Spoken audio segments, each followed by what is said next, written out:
TNPSC questions. சங்க இலக்கியத்தின் 8 தொகை நூல்களில் ஒன்றான பறைபாடலில் திருமாலுக்கு 8 பாடல்கள், முருகனுக்கு 31 பாடல்கள், காளிக்கு 1 பாடல்கள், வைகைக்கு 17 பாடல்கள், மதுரைக்கு 4 பாடல்கள் என மொத்தம் 70 பாடல்கள் பாடப்பட்டுள்ளன.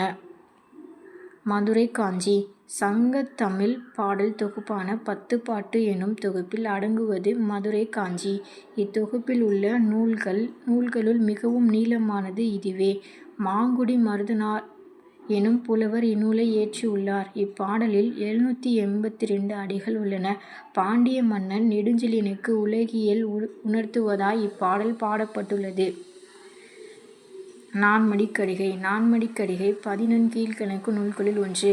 இது ஒரு நீதிநூல்.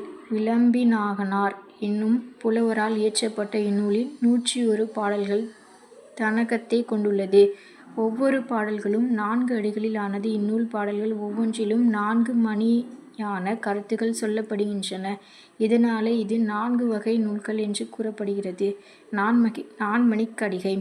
ஆசிரியர் விளம்பிநாகனார். இயற்பெயர் நாகனார். ஊர் விளம்பி. காலம் கி.